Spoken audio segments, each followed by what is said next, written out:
குலோத்துங்கன் சொல்லியிருக்காரு. எப்படி பண்றீங்களா? நான் சொல்றேன். ஏடென்று கல்வி சிலர் எழுதும் பேசும் இயலென்று கல்வி பலர் கெட்டாதென்னும் வீடென்று கல்வி ஒரு தேர்வு தந்த விடைவென்று கல்வி அது வளர்ச்சி வாயில். இதுக்கு ஏதாவது பொருள் புரியுதா உங்களுக்கு?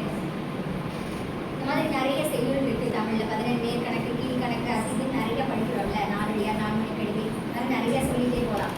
ஒரு செய்யுளை புரிஞ்சு அதுக்குள்ள நிறைய பொருள் இருக்கும். இதுல ஏதாவது புரியுதா?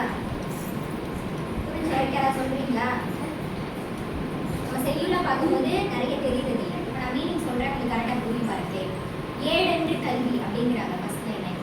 ஏடென்று கல்வி அப்படின்னா ஏடுனா புத்தகம். நம்ம புத்தகத்தை படிக்கிறோம்ல, அது மட்டும்தான் கல்வியான்னு கேட்டால் அது மட்டும் கிடையாது. அதை தாண்டி நிறைய இருக்கு. இப்போ அனுபவம் மூலமா நிறைய விஷயம் கற்றுக்குவோம். படிக்காதவங்களா இருப்பாங்க, அப்பா அம்மா சில பேர், தாத்தா பாட்டி இருப்பாங்க, அவங்களாம் படிக்கல தான், ஆனாலும் பட்டறிவு அவங்களுக்கு இருக்கும். ஏதாவது அனுபவத்து மூலமா ஒரு அறிவு வச்சிருப்பாங்க. அப்போ படிக்கிற அந்த ஏடி மூலமா கிடைக்கிற அந்த படிப்பு மட்டும்தான் கல்வியான்னு கேட்டா அது மட்டும் கல்வி கிடையாதான். ஏடென்று கல்வி சிலர் எழுதும் பேசும் இயலென்று கல்வி. சில பேர் எழுதியிருப்பாங்க, நிறைய புத்தகங்கள் எழுதியிருக்காங்க எழுத்தாளர்கள்லாம். அப்ப எழுதுறதும் பேசுறதும் தான் கல்வியா? அதுல இருக்க விஷயங்கள் மட்டும்தான் கல்வியான்னு கேட்டா அதுவும் கல்வி இல்லை அப்படிங்கிறாரு. அடுத்து பலர் கெட்டாதென்னும் வீடென்று கல்வி அப்படிங்கிறாரு. இதுல என்ன சொல்றாங்க அப்படின்னா, படிப்புனா என்ன, கல்வினா என்ன, இவ்வளோ தூரத்துல இருக்கே, இவ்வளோ பெரிய உயரத்துல இருக்கே, இத்தனை பட்டம் படிச்சாதான் நம்ம அந்த கல்வி உயரத்தினுடைய உயரத்தை நம்ம அடைய முடியுமா?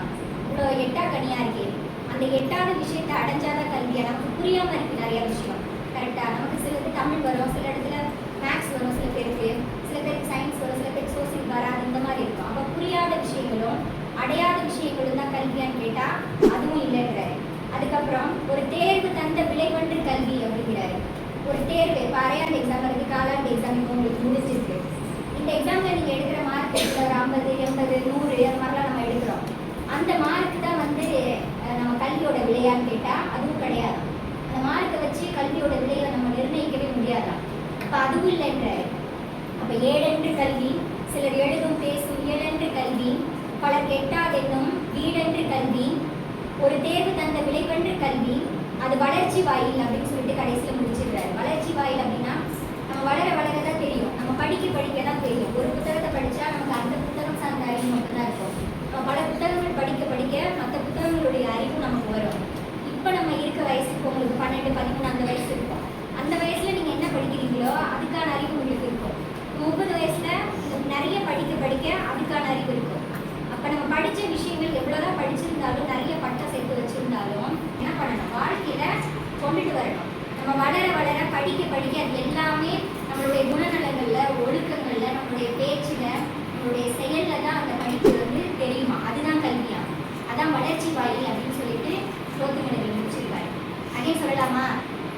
ஏடென்று கல்வி சிலர் எழுதும் பேசும் இயலென்று கல்வி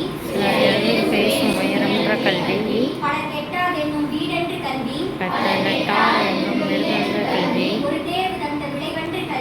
ஒரு தேர்வு தந்த விளைவென்ற கல்வி அது வளர்ச்சி வாயில்.